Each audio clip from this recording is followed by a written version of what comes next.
Bismillahirrahmanirrahim. Assalamu alaykum, hurmatli televizor ko'ruvchilar. Haftalik istiqlol xabarlari programmamizga kelganlarni qizg'in qarshi olamiz. Men Abdullah Yalqun. Tövəndə haftalik istiqlol xabarlari programmamizning tafsiliy mazmuniga marhamat qilinglar.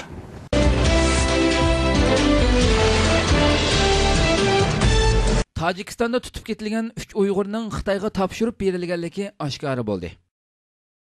Ticaret qilish uchun Tojikistonga borgan 3 Uyg'urning Tojikiston xavfsizlik xodimlari tomonidan tutqun qilinib, maxfiy holda Xitoyga topshirib berilganligi oshkora bo'ldi. 2011-yil 1-oyning 8-kuni Tojikiston xavfsizlik xodimlari tomonidan tutib ketilgan Ahmad Rashidi, Abdulhamid Davud o'g'li va Kamal Umar o'g'li qatorliq 3 Uyg'ur Turkiya garajdoni bo'lib, uzun yillardan beri Tojikistonda tijorat qilayotgan ekan.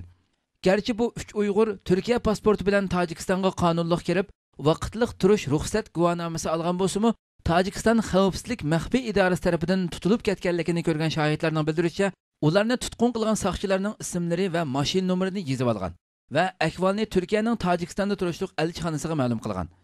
Shohidlarning bildirishicha, soqchilar dastlabda ularni qo'yib berish uchun $4000 pul talab qilgan. $4000 pul berilgandan keyinmi ularni qo'yib bermagan, balki pulni olgan soqchi yo'qolib ketgan. Ahvol bundaq bir paytda Turkiyadagi Sharq Turkiston ma'rifa hamkorlik jamiyati qatorliq bir qism ommaviy tashkilotlar Turkiya hukumatı Turkiyaning Tojikistonda turishliq bosh elchisi va Tojikiston tashqi ishlar ministrligi bilan davomli aloqa qilib, bu 3 qarindishimizni qutuldirish haqida imkoniyatining yetishicha tirishchilik qilib keldi. Turkiya tashqi ishlar ministrligi va Turkiyaning Tojikistonda turishliq bosh elchisi u 3 Uyg'urni qutuldirish uchun Tojikiston hukumati bilan davomli aloqa qilgan va ularni surishti qilgan. Tojikiston hukumati dastlabda u 3 Uyg'urning tekshirilayotganligini bildirgan bo'lsa-mu, با توجه شما می‌رسانیم که معلومات درباره بازداشت شهروندان ترکیه احمد رشید، کمال امراغلو و عبدالحمید داوودوغلو با مقامات حفظ حقوق جمهوری تاجیکستان فرستاده شده است. Bildirmekteyiz ki Türkiye Cumhuriyeti vatandaşları olan Ahmet Reşit, Kemal Ömeroğlu ve Abdülhamid Davutoğlu hakkında Tacikistan hukuki makamlarına gereken bilgiler gönderilmiştir. Aynı zaman cihati muayyen namudani in dalil az canibi maqomat-oi hifz huquq Cumhuriyeti Tacikistan karhoy andishida istoda shudand. Şu an itibariyle Tacikistan hukuki makamları tarafından bu durum değerlendirilmeye alınmış ve gereken işlemler sürmektedir. در صورت پیدا شدن معلومات ایلاوگی اوید این مسئله در رابطه با وزارت کارهای خارجی جمهوری ترکیه وزارت کارهای خارجی جمهوری ترکیه در جریان گذاشته می شود. Konuyla ilgili ilaveten bir bilgiye sahip olduğumuz durumunda acilen Türkiye Cumhuriyeti Dışişleri Bakanlığı haberdar edilecektir. Keyinki kunlarda ularni tutqanligini inkor qilib, tutmadik, ko'rmadik, ular o'zlari yo'qolib ketgan deb yolg'on so'zlab turib olgan. Hatto ularning Tojikistonga kirgan vaqtda aeroportda tizimlatgan ism familiyalarini kompyuterdan o'chirib o'tgan. Turkiya tashqi ishlar ministrligi va Turkiyaning Tojikistonda turishliq bosh elchisi jiddiy harakatga o'tib, u Uyg'urlarni qutuldirish uchun barliq diplomatiya imkoniyatlarini ishga solib, Tojikiston hukumati bilan so'zlashib, oradan bir oy o'tgan bo'lsa-mu, hech qanday natijaga erisha olmagan. Turkiya tashqi ishlar ministrligi va Turkiyaning Tojikistonda turishliq bosh elchisi u Uyg'urlarni qutuldirish uchun mushu oyning 6-kuni 4 kishidan tarkib topgan bir diplomatiya hay'ati tashkillab Tojikistonga avatgan. Bu hay'at Tojikistonga berib tutilib ketgan Uyg'urlar haqida Tojikiston tashqi ishlar ministrligi bilan suhbatlashgan. Turkiya tashqi ishlar ministrligi tomonidan tashkillangan bu diplomatiya hay'ati Tojikistonga berishdan burun va qaytib kelgandan keyin Sharq Turkiston ma'rif va hamkorlik jamiyatining raisi Hidoyatullo O'g'izxon bilan uchrashib, u 3 Uyg'urning oqibati haqida suhbatlashgan. Keyin Sharq Turkiston ma'rif va hamkorlik jamiyatining raisi Hidoyatullo O'g'izxonning bildirishicha, bu diplomatiya hay'ati Tojikiston hukumati bilan uchrashgandan keyin Tojikiston tashqi ishlar ministrligi ularni tutqanligini inkor qilib, tutmadik, ko'rmadik, ular o'zlari yo'qolib ketgan deb yolg'on so'zlab turib olgan. va ularni izlayotganligini bildirgan. Tojikistonga borgan bu diplomatiya hay'ati ularning Tojikiston xavfsizlik idorasi tomonidan tutqun qilinganligiga aloqador dalil paketlarini o'ttirg'a qo'ygandan keyin ular talab pishib o'zlarining yolg'on so'zlaganligi fosh bo'lgan bo'lsa-mu, ularni tutgan soqchilarni ko'zdan yiroq qilgan. Türkiye diplomatiya hay'ati Tojikiston xavfsizlik idorasining u 3 Uyg'urni maxfiy holda Xitoyga topshirib berganligini jazm qilgan. Ammo bu haqda aniq faktga ega bo'la olmaganligi uchun ortiq besim qila olmaganligini, shundaqdimi davomli bu Uyg'urlarni qutuldirish uchun Türkiye Tashqi ishlar ministrligining surishti qiladiganligini bildirgan. Biz bu munosabat bilan Istanbulda faoliyat olib berayotgan Sharq Turkiston ma'rif va hamkorlik jamiyatining raisi Hidoyatulloh O'g'izxon apandimni studiyamizga taklif qildik. Hurmatli Hidoyatullahjim, Tojikistonda tutilib ketgan 3 qarindishimiz tutilib ketgandan keyin sizlar Sharq Turkiston ma'rif va hamkorlik jamiyati bo'lib suhbatlar bilan ularni yoki Tojikistonning qo'lidan agar Xitoyga qaytarilib ketgan bo'lsa, uning qo'lidan qutqizish uchun qanday harakatlar olib bordinglar? Bismillahirrahmanirrahim. O'tgan ay 1-ayning 8-kuni biz Istanbulda bir faoliyat olib berayotgan jarayonda Tojikistondagi tijorat qilayotgan qarindoshlarimiz bizga telefon qildi.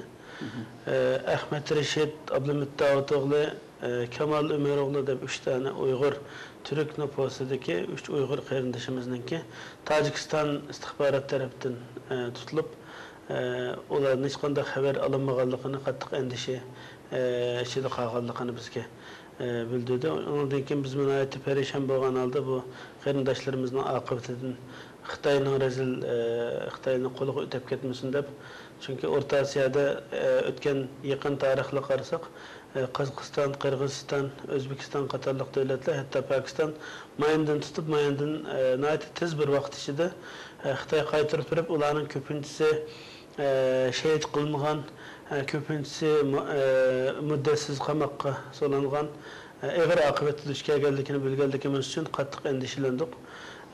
Bu qarindoshlarimizninki qutlub qilish uchun qo'limizdan kelishicha duo va boshqa sabablarni qilishga urindik. Buning ichida birinchi bo'lib Tojikistondagi Dushanbedagi Turkiya elchixonasi bilan ko'rishdik. Ankara bilan Tashqi ishlar ministrligininki muhim kishilar bilan, mas'ullar bilan ko'rishib bu ahvolni bildirdik.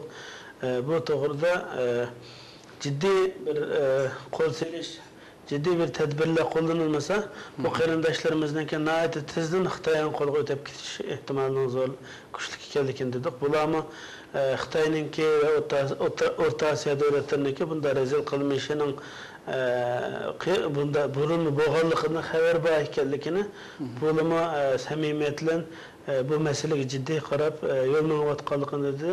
Shuning ichida hatto buni Davut o'g'lininki Tashqi ishlar ministri Davut o'g'li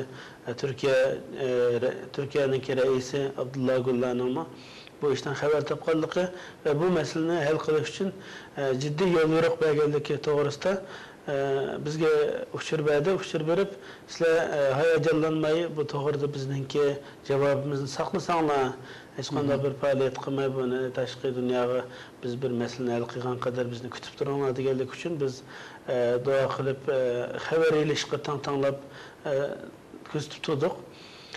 Oqibatda 10 kun 12 kun o'tgandan keyin hech qanday uchur kelmadi. Tojikiston hukumati, Turkiya tashqi ishlar ministri olsun, Turkiya Tojikistondagi elchilik olsun, qanoatlanarlik bir to'g'ri javob bermay, gapni olib qochib, yolg'on yovdoq uchurlarni o'tirg'i yeyotganligini ko'rgandan keyin bu Xitoyga qaytirgan o'xshaydi degan bir nimaga tushunchaga biz nima qildik, jazmlashtirishga majbur qildik.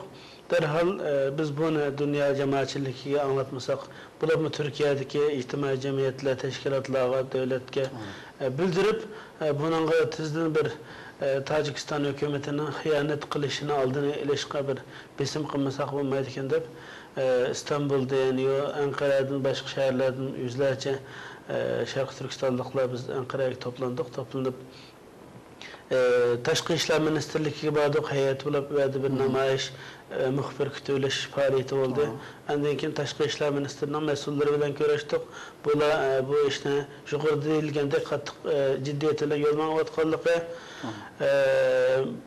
Davut o'g'lining bu masaladan xabar borligi, İnşallah pat arada bu meseleni yekunlab daha to'g'ri o'zi bir axborot e'lon qiladiganligini, muxbirlarni kutib olib, bu to'g'rida bir bayonot e'lon qiladiganligini bizga bildirdi. Ondan keyin u yerdan chiqib majlisga bordik. Majlisda Turkiyaningki muxolifat partiyasi bo'lgan Milliyetçi Hareket Partiyasining mas'ullari bilan ko'rishib, bu masalani anglatdik. Ular majlisda hukumatdan buningki javobini berishini e'lon qildi, so'radi. Başka meclisteki gruplar bilen hakimiyetteki milletvekilleri bilen görüştük.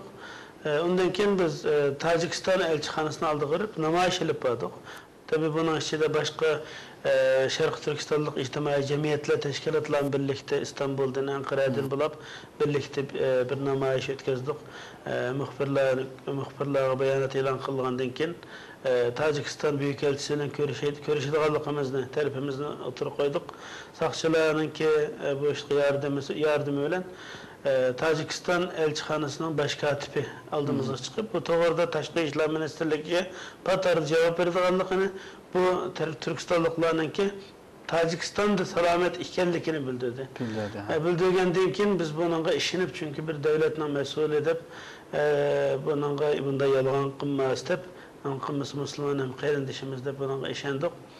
Ondan keyin biz İstanbul qaytib cevabını kütüş jarayonida yana tashqi ishlar bilan bu to'g'rida yani ciddi bir hareket ilib boramiz bo'lmaydiganligini his qilib bu ishning oqibatidan endişelenib biz tekrar yani bularga murojaat qildik. Bu to'g'rida bir Türkiye devleti agar hozir dunyoda deyilayotgandek O'rta Sharqda hamma ta'siri va pek cho'ng davlat bo'lgan bo'lsa, albatta Tojikistondagi bir kichik davlatga gapi o'tish kerak, buni surishtirish kerak deb biz Tashqi ishlar ministerligiga tekrar taklifimizni sundik. Endi mushu bir qator faoliyatlaringlardan keyin Turkiya hukumati mushaning 6 kuni 4 kishilik bir hay'atni tashkillab Tojikistonga avatdi. Endi bu hay'at Tojikistonga berishdan burun va qaytib kelgandan keyin sizlar bilan zich munosabatli bo'lganligi aloqalashib siz bilan ko'rishganligi haqida ma'lumotga ega bo'ldik. Siz bu vaqtda ular bilan qanday suhbatda bo'lganligingizni so'zlab bergan bo'lsangiz. Biz talabni sungandan keyin Tashqi ishlar ministerligidan bütün konsulluklar, elçilerini idare qiladigan bölümninki müdürü telefon qilibdi. Biz bir heyet olib Tojikistonga bu qarindoshni so'ylab maqmoqchi, fikringni bo'lsa bu to'g'rida sizlarning fikringni ilishni istaymiz dedi.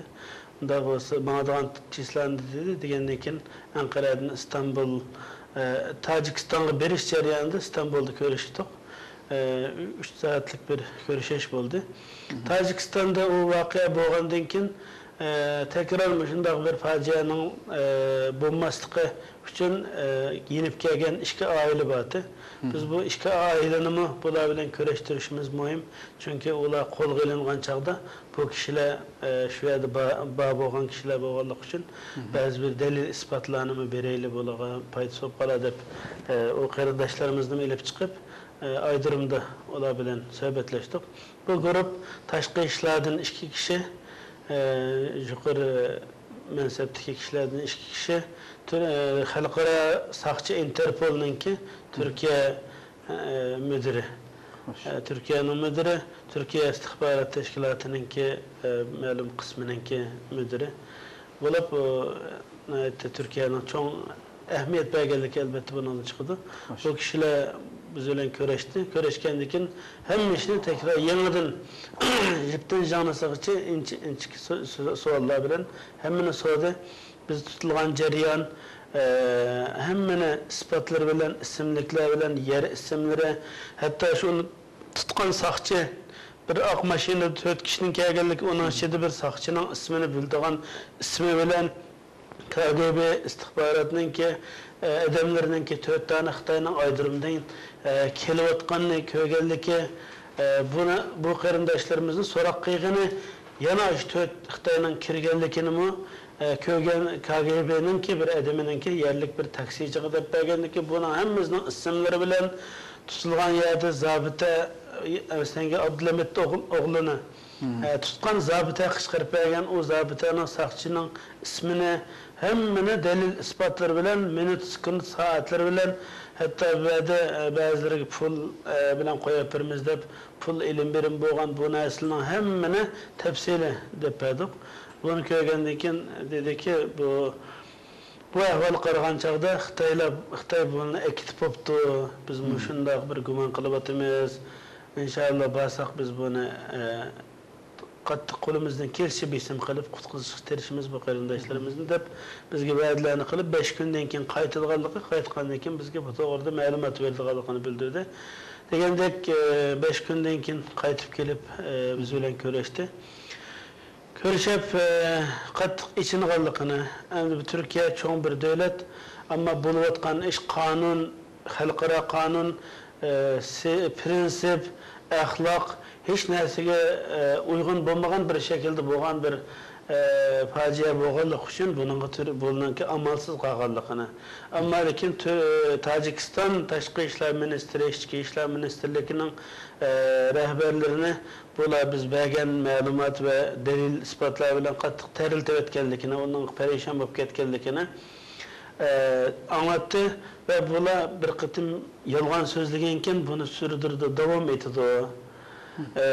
Bu Türkiye'deki bir devletin karşısında turamaydı çünkü Davutoğlu Abdullah Gül'la mı bu işe ko'ngil bergan bir iş bo'lganlik uchun telefon qilib onun için bular bizga qarshimiz turamaydı ama bunu tutuplab Xitoyga berib o'tganligi aniq bo'lganlik uchun bu yolg'onni yo'shirish uchun Türkiye bilan bo'lgan diplomatik munosabatni buzmaslik uchun bu yolg'onni davom etdi. Bu yolg'on bo'lsa biz bularni ko'rmadik, biz tutmadik, o'zi yo'qolib ketdi va hatto mafiya bilan ticaret ilişverişi bo'lishi mumkin, ular shuning uchun tutib ketgan bo'lishi mumkin deb yolg'on gap qilibdi. Buni yolg'on ekanligini biz bilamiz dedi. Yolg'on ammo tinib olganligi uchun biz boshqa urush etishdan boshqa hech qanday bir nima qolmaydi oldimizda. Bu tabii ki xalqaro munosabat va siyosiy qonun prinsiplariga ko'z tutish kerak ekanlik bo'lganligi uchun bu yolg'onni uqib tursaqmi bir çare kılınmadı ama biz bu vatandaşlarımızı ahırgacha taşlab etmeymiz. Hatta Xitoy qaytarilgan bo'lsa-mu, Xitoydan mı biz bunu uçarı egallash orqali bularni qutqizib chiqishga va'da qilamiz. Bu to'g'rida Turkistonlik qarindoshlarimiz bizga ishonsin. Qanday uçur fikir bularni qutqizish to'g'risida fikr anglab bersangiz biz bunga astoydillik bilan amal qilib siz deganni hammani qilamiz, bizga ishoninglar. Ammo va'da bo'lgan narsa Xitoy istixboroti bilan Tojikiston istixborotini birlashib maxfiy holda ilib borgan bir faoliyat bo'lganligi uchun bular hozir o'tirdiki sizlar bergan isbot ismini desakmi o'lim yo'qda o'tibdi dedi. Bazarlig'ini beribdi, shunda tug'an yerligi oilasi bilan hammadan ko'rishibdi. Bu odamni yo'qda o'tib hozir shuni izlayapmiz deb demak buning bu qaroqchiligi, bu xoinligini yo'shirish uchun qo'ldan kelganini hammani qilganligi. Aniq natijada qarindoshlarimiz bu voqeaga mulohaza qilsak, Xitoyga qaytarilganligini bir jazmlashtirdik.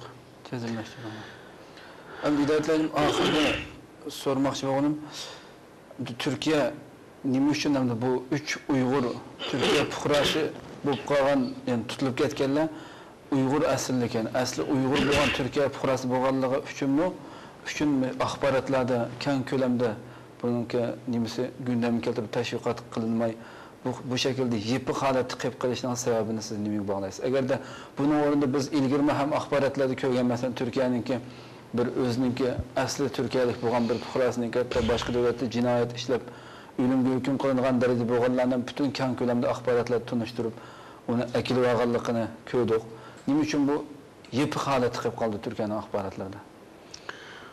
Biz bunu Türkiye kelgandan beri qilayotgan faoliyatlarimizda bu haqsizliklarni, ba'zi bir haqsizliklarni ko'rdik, bu bir reallik. Bu nima shunday bo'ladi desamda, bu Xitoyninki kundan kunga kengayayotgan ta'siri, yo'g'onayotgan ta'siridan birilarning manfaatiga duch kelgan, birlariga ziyon bo'ladi. Munosabat deb İslam dünyasını ko'ryapsiz, Ürümçidagi qatliam o'tgan 2009'da bo'lgan qirg'inchiliklardami İslam dünyasınınki rahbarlarininki, davlat arboblariniki üni çıkmaganlığını gördük. Dünya cemaatçiliki bu bunun gıcık küçümüzde. Fakatlam Türkiye'de Müslümanların ki ayacanı bilen koçağı 100 milyonlarca kişinin koçağı çıkışı bilen hükümetler ve teşvikatla bu toğurda orun berip köngül bergendek görüngen bolsunmu bundan keyin hemme narsa jaya giyinip soyup toңlap ketdi. Ondan keyinki faaliyetlerimizde bir yıldan keyin hatırlaş münasebet bilen 1000'dan artık kişilerni namayiş kılıp çıksakmı teşvikat bunun alaydı köngül bölmegenligini bunu gördük. Bunun hemmesi elbette bizni mevslikka duch keldik, bu narsa mevslandik. Ama dünya Xitoyninki kundan kunga kengayayotgan siyosiy, iqtisodiy, askariy ta'siridan yuqori degandek manfaat tufayli bu narsaninki kun tartibga kelishini istamaganligini biz his qilib kelyapmiz. Turkiston masalasi elbette dünyanın başka yerlerdeki Palestin, Keşmir, şuna o'xshagan meselelerden mi ağır bir mesele ekanligini mana mushundan chiqib turdi ki bu to'g'rida hech kim gap qilishni xohlamaydi. Gap qilganlarning ovozininki dunyo jamoatchiligi yeyilishini istamaydi. Bu mesele kuchli bir şekilde kun tartibga kelib yerlik davlat va hokimiyatlarninki tutgan siyasi ve menfaatlarına ta'sir ko'rsatmaslik uchun imkon bor bu masalaninki davlat saviyasida kun tartibga kelmasligi ne arzu qiladigan bir ahvol o'tirib chiqyapti. Bu albatta Xitoyninki kuchayib ketdi deb biz Xitoyning kuchayib ketganligidan qo'rqmaymiz.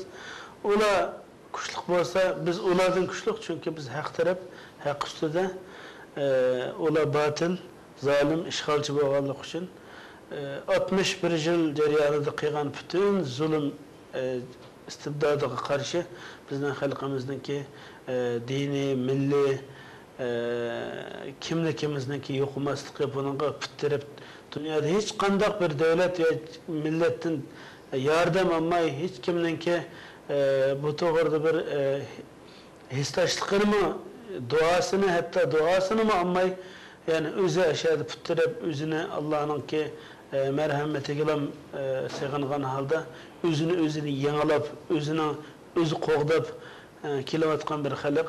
Onun için biz bundan Xitoyning bu yeyilishi, kengayişi, ta'sirining doirasining kengayishidan biz perişan bo'lmasligimiz kerak. Biz elbette inşallah haq ustida bo'lganligimiz uchun biz Xitoyni qo'g'lab chiqarganligimizga, yangiganligimizga ishonamiz. Mısır'da, Tunis'te bo'layotgan voqeani ko'ryapmiz. Xalq qo'zg'algan chaqda aziz bo'lsimiz, mazlum zolimning qarshiga ko'zni tikkan chaqda, ko'zni yashaqqan chaqda, qon oqqan chaqda buning oldida tura oladigan dunyoda hech qanday kuch yo'q. Biz buning ishimiz inshaalloh biz dunyoga kun tartibga inshaalloh biz o'zimiz ekilishga tirishimiz, kun tartib bizning inshaalloh faoliyatimiz bilan sa'iy mücadele qilishimiz bilan Allohninki bizga beradigan nusrati himoyasi bilan inshaalloh cho'qim biz buni dunyoga zo'rlab ko'ziga tangamiz, kun tartibga kelib bu masalani gap qiladigan, tarifini oladigan saviyaga ekilishga tirishimiz biz.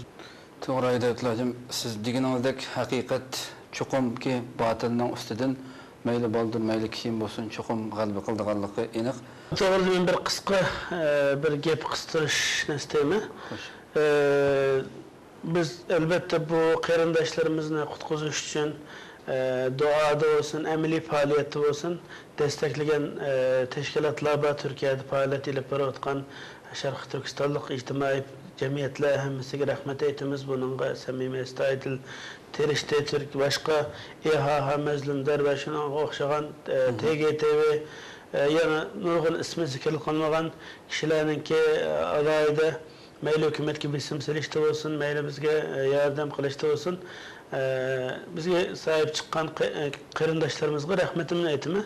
Ama şunun bilan birge Türkiye'nin sırtida faaliyet ilip berayotgan Şarkı Türkistan mücadelesini beriyotimiz deb da'vo qilayotgan, o'zini rahbar deb biladigan, yetakchi deb biladigan tashkilotlarninki rahbarlari ve bu sinfdagi kishilarninki bu qarindoshlarimizning tutilgandan topgan qadar bir ig'iz gapini qilmasligi, hech yerda yaşayotgan devletlerde bu Tacikistan elçiliki olsun, Türkiye elçiliki olsun bir fikrin telifini sunmaslığı, hatta dünyada insan haklarını dava kılıp bayrağını götürüp juğrup jügen devletler bile münasebet koyak boğan bu teşkilatlarına ama bu doğruda hiçbir yerde gep kılmaslığı, hatta bizni böyle telefon kılıp mı bu kırındaşlar neyim oldu edip soğumaslığı bizne için duruyordu.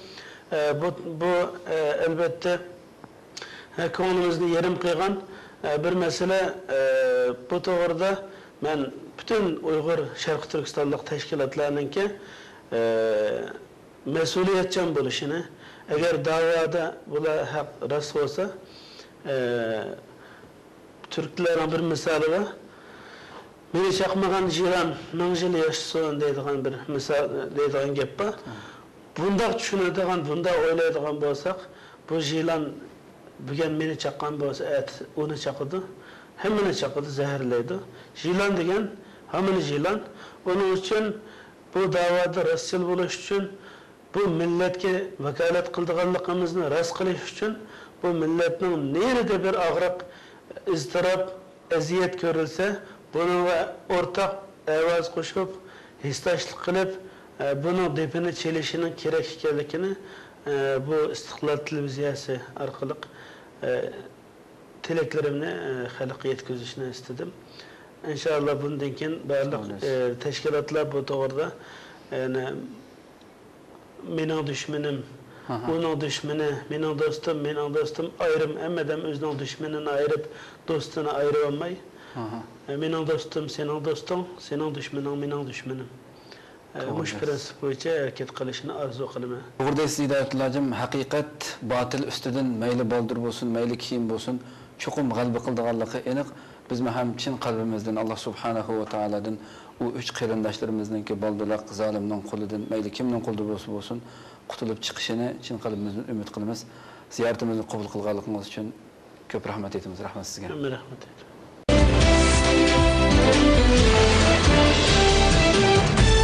Xitoy bilan Türkiye o'rtasida diniy ishlar ministr derecelik amaldorlar uchrashdi.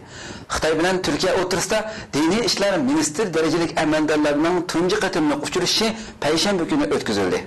Türkiye Dini İşler Ministeri Xitoy İslam Cemiyetining boshlig'i bilan uchrashdi. Türkiye Dini İşler Ministeri Profesör Mehmet Görmez Xitoy İslam Cemiyetining boshlig'i Chen Guangyan boshchiligidagi bir hay'atni ishxonasida qabul qildi.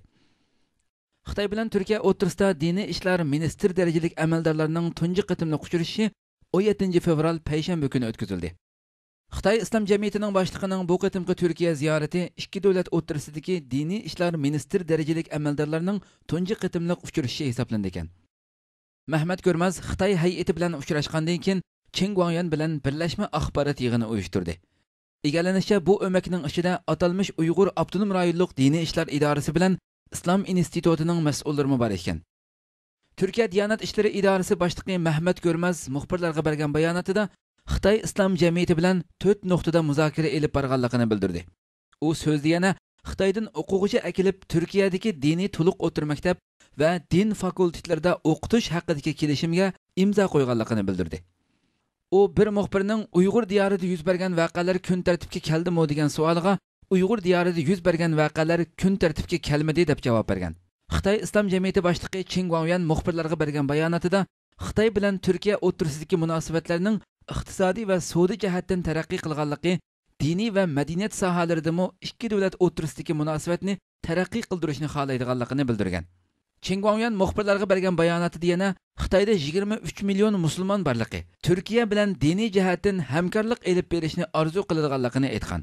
Ammo mutaxassislar Xitoydagi musulmonlar sonining ishg'ol ostidagi Uyg'ur musulmonlarini qo'shganda eng az 100 milliondan oshadiganligini ta'kidlaydi.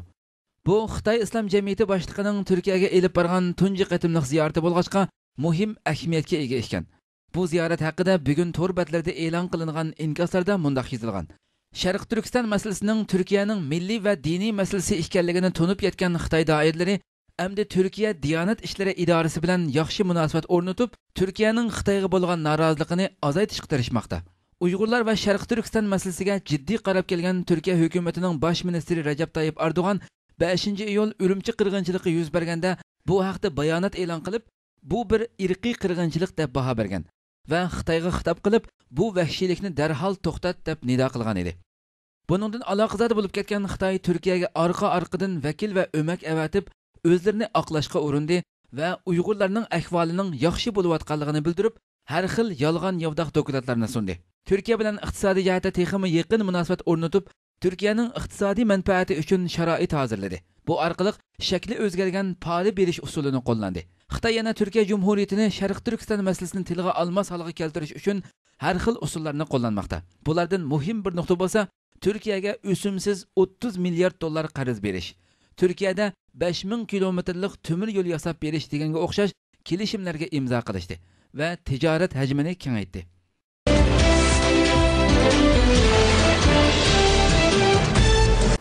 Tarixga yozilgan Tiananmen vaqasi. Arab dunyosida diktator hokimiyatga qarshi elib berilgan namoyishlar bundan 22 yil burun Xitoy diktatorligiga qarshi ham elib berilgan edi. Tarixga yozilgan Tiananmen vaqasi. Xitoy kommunist doiralari Misrda yuz bergan voqeani buningdan dal 22 yil ilgari beshidan o'tkazdi va Muborakka o'xshash istifa berishning o'rniga necha minglagan universitet o'quvchilarini tankiga bostirib o'ldirish bilan oxirlashtirdi. Xitoy hozir Misrdagi voqeaning Xitoyga ta'sir ko'rsatishidan o'lgidek qo'rqib, butun kuchi bilan jamiyat muqimligini qo'g'dashni joriy silib tashviqot qilmoqda. Beijingdagi Tiananmen maydoni 1917-yilda yasalgan bo'lib, bu maydonga dastlabda Qing Tianmen deb ism qo'yilgan. Bu ism Xitoy imperatorligi davlatlarini boshqarayotganda jannatning buyrug'iga bo'ysungan ma'noni ifodalaydi ekan. Tiananmen maydoniga 2 qatim o't ketgandan keyin maydonning ismi Tiananmen degan ismga o'zgartirilgan. Tiananmen maydoni 1989-yilda yuz bergan o'quvchilar harakati bilan dunyoga mashhur bo'ldi. 1989-yili 4-oyning 15-kunidan 6-oyning 4-kunigacha o'quvchilar va ziyolilar Xitoy kommunist diktatorlariga qarshi namoyish qildi. Ammo bu namoyish Qizil Xitoy askarlari tomonidan qonliq bostirildi. Bu voqeada nurg'un xalq ommasi o'ldi. Namoyishchilarning qatorida 100 minglagan o'quvchilar bor edi. Necha minglagan o'quvchilar ochlik e'lon qildi. 5月18日，国务院总理李鹏在人民大会堂召见了一批学生领袖，其中有几位是直接从医院接来的。这次会见通过电视向全国广播。当然，同志们提出了2个问题，很关心，我们是理解的。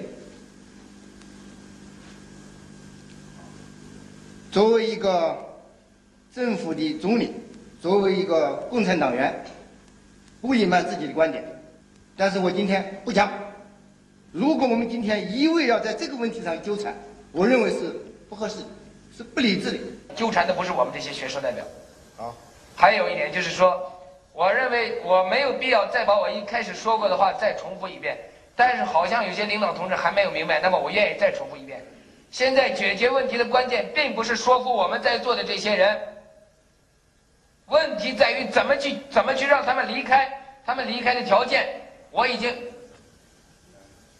说得很清楚了。刚才他们离开这里的条件我已经说得很清楚了，只有这一种可能性，这是客观现实、客观事实。我们如果广场上有一个人不离开，还在继续绝食的话，我们就很难保证剩下的几千人不离开。 Namoyishchilar hukumatning chaqiriqlariga parvo qilmagandan keyin shu yili 5-oyning 20-kuni harbiy holat e'lon qilindi va 6-oyning 3-kuni kechida tanklar va Xitoy qizil askarlari namoyishchilarni bostirish uchun Tiananmen maydoniga keldi va namoyishchilarni tankiga bostirib vahshiylarcha o'ldirdi. O'lganlarning soni Xitoy e'lon qilgan raqamlarga qaraganda 200 yoki 300 kishi o'lgan deyilgan. Ammo Xitoy Qizil Kirist jamiyati qonliq bostirishda o'lganlarning sonining 2000 bilan 3000 orasida kishining tanklarga bostirilib o'lganligini bildirgan. 1989-yili 6-oyning 5-kuni fotograf Jeff Wedner 4 tankini yolg'iz to'xtatish uchun tankining oldiga ko'krak kerib maydonga chiqqan bir namoyishchining rasmini tortib olgan va bu rasm dunyoga mashhur bo'lgan edi.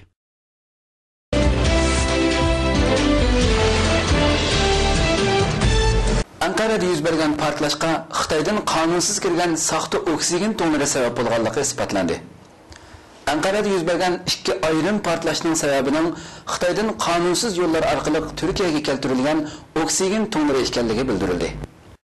Ankara'da yuz bergan portlashga Xitoydan qonunsiz kirgan saxta oksigen to'miri sabab bo'lganligi isbotlandi. Anqarada yuz bergan ikki ayrim portlashning kelib chiqish sababining oksigen to'nining Xitoydan qonunsiz yo'llar bilan Turkiyaga keltirilganligi haqida soqchi idorasiga uchur kelganligi bildirildi.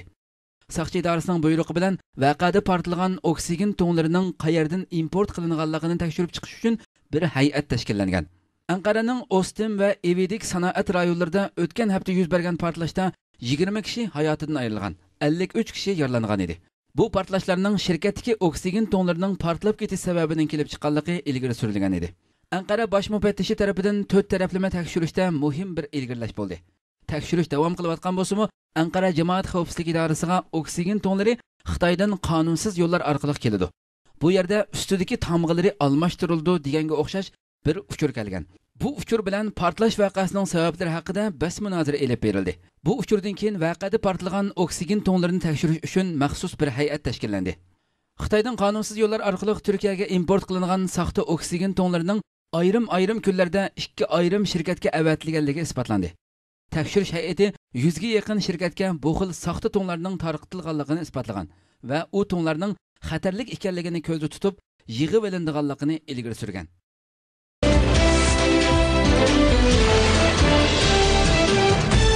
Nazarbayev Xitoyga ziyoratga boradi. Qozog'iston prezidenti Nursulton Nazarbayev 2021-kundan 23-kunigacha Xitoyda ziyorati bo'ladi. Nazarbayev Xitoyga ziyoratga boradi. Xitoy diplomatiya ministerligi to'rining bugungi uchurga asoslanganda diplomatiya ministerligining bayonotchisi Ma Chaoshu bugun muxbirlarni kutib olishiganda Xitoy raisi Hu Jintaoning taklifiga binoan Qozog'iston prezidenti Nursulton Nazarbayev 2021-kundan 23-kunigacha Xitoyda davlat ishlari ziyoratida bo'lganligini jakarlagan.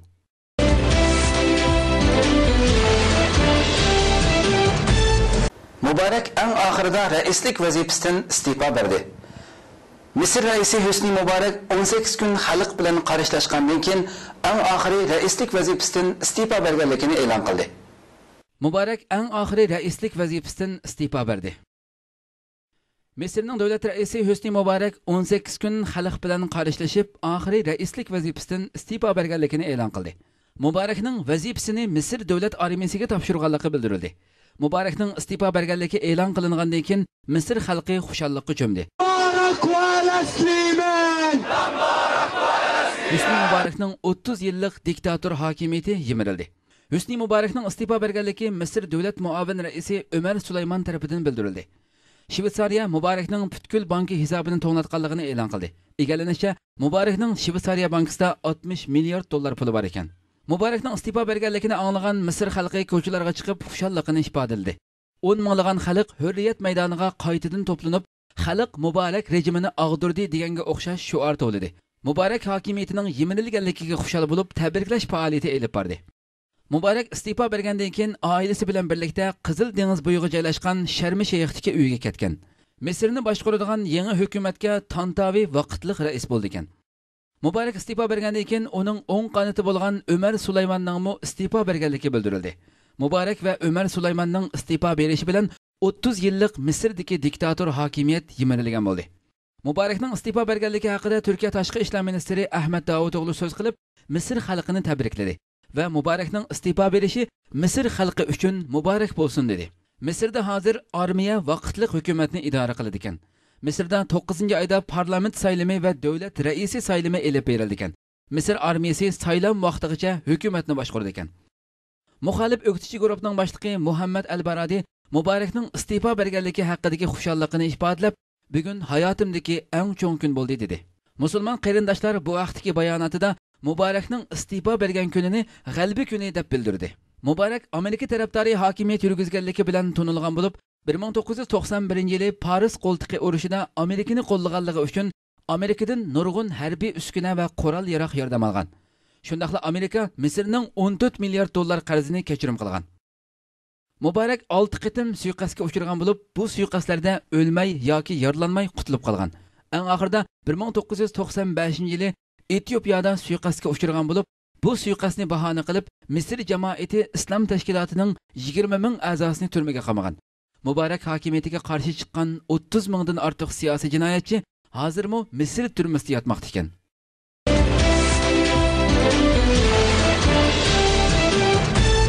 O'zbekistonda qizil turma taqaldi. O'zbekistonda 2005-yili yuz bergan Andijon voqeasining simvoli deb tanilgan qizil turma taqaldi. O'zbekistonda qizil turma taqaldi. O'zbekistonda 2005-yili yuz bergan Andijon voqeasining belgisi deb tanilgan Andijondagi qizil turma taqaldi. O'zbekiston axborotlarida e'lon qilingan xabarlarga qaraganda 2005-yili 5-oyning 13-kuni qurolliq hujumga uchraganligi bilan mashhur bo'lgan Uya 64T1 ismli turmaning taqalganligi bildirildi. Qaror bo'yicha bu turmadagi 800 mahbus boshqa turmalarga yo'tkalgan. Andijonda 2005-yili 5-oyning 12-kuni kechida bir guruh qurolliq kishilar turmaga besib kirib, bir qancha soqchini o'ldirib, turmadagi 1000 ga yaqin mahbusning turmadan qochishiga yo'l ochgan. Bu turma xalq orasida qizil turma deb atalgan bo'lib, Andijondagi bu turmaning ismi Uya 64T1 deb o'zgartirilgan. Bu turmaning buningdan keyin vaqtliq tutib turish va so'roq qilish markazi qilib qo'llanilganligi bildirildi. Haqiqatan bo'ladi. Shuncha narsani ko'rgan prezident ko'rmaydimi? Yig'laryapman-da, men prezident ko'rmaydimi-ki? Hammani bolalarimi bolalar degan nima? Biz bolalar demayapti ekan deya. Mana 5 ta farzand tug'ding, eng halol farzandlar tug'ding. Boshqalarning farzandlari o'g'ri, qaroqchi, seni farzandlaring shu Alloh deb zonalarda o'tiribdi, turmalarda o'tiribdi. Bittasi otilib ketdi mana. Sen mana shu yetim yesirlarga qarayapsan. Bechoralarga qarab o'tiribsan. Sen eng baxtli ayolsan deb kampirimga ham shunaqa munosabatlar qilib sabrga chaqiraman doim.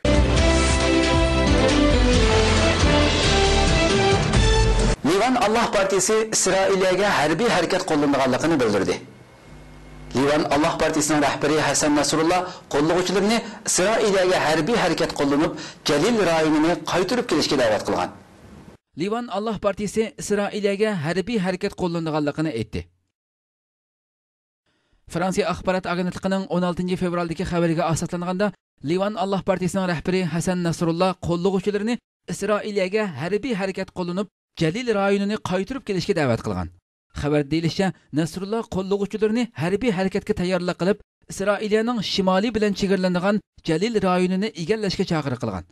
U, agar Livan bilan Isroiliya o'rtasida qurolliq to'qinish yuz bersa, bu zaminni cho'qim ozod qilish kerak degan. Nasrullah Allah Partisining sobiq rahbari Abbas Musavining olamdan o'tganligining 19-yilligini xotirlash munosabati bilan televiziya so'zi qilganda yuqorqi qarashlarni sharhlagan. Abbas Musavi Isroiliyaning havo hujumida shahid qilingan edi.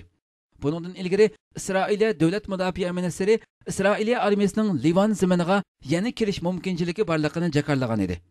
Livan Isroiliya o'rtasidagi yaqinqi mezgildagi eng cho'ng to'qinish 2006-yilda yuz bergan edi. Ayni chog'da Livan tarafdan 1200 odam hayotidan ayrilgan bo'lib, ko'p qismi fuqarolar edi. Isroiliya tarafdan 160 odam o'lgan bo'lib, ko'p qismi askarlar edi. Ammo ikki tarafning to'g'ri sonliq ma'lumoti texnicha aniq emas. Hurmatli televizor ko'ruvchilar, bu qatimgi haftalik istiqlol xabarlari programmamiz mush yerda oyoqlashdi. Kelar qatimgi programmamizga ko'rishgacha sizlarni Janobi Allohga topshiramiz. Assalomu alaykum.